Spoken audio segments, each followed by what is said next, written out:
After a short few years invested in the business of concepting and manufacturing its own laptops, Microsoft has arguably gone from rookie to industry leader. Of course, that shouldn't come as a surprise given what you probably know about Microsoft, the company that devised the second most widely used operating system in the world in Windows, just behind Android. Sure, the Surface Book certainly has its quirks, as you might expect from the creators of Windows. It uses a 3:2 aspect ratio, and the dynamic fulcrum hinge is a bit flimsy.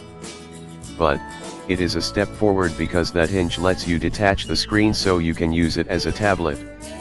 And that weird aspect ratio is better for reading and getting work done than a traditional 16:9. It's always exciting to hear about when the company that makes the software starts creating the hardware as well. After all, it's worked out extremely well for Apple all of these years, and now it's worked out similarly swimmingly for the Surface Book.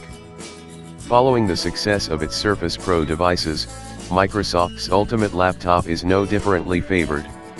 Its dynamic fulcrum hinge may have been a subject of controversy when it was first released, but it's since gone on to inspire the award-winning 13.5-inch and 15-inch Surface Book 2, as well as a multitude of other 2-in-1 laptops from a wide variety of Microsoft partners.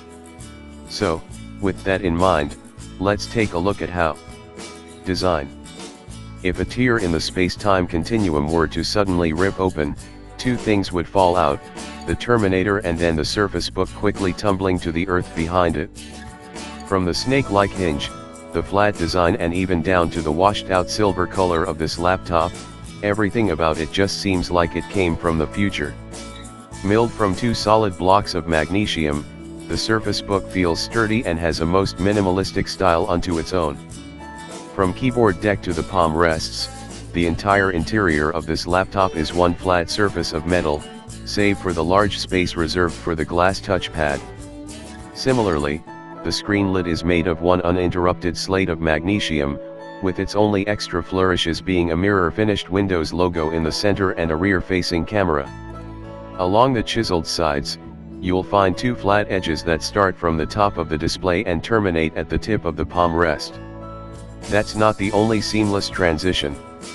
Unlike most other convertible devices, the screen and base sections share nearly the same thickness and weight. Without the foreknowledge that the display can actually detach, the Surface Book looks like one continuous device, thanks to the hinge. Mind the gap. At the midpoint of the Surface Book, there's a piece of connective tissue that Microsoft calls the dynamic fulcrum hinge. On top of simply gluing the screen and keyboard base together, it's this key piece that makes the whole device work. Rather than folding flatly, the hinge basically coils into itself, leaving a noticeable gap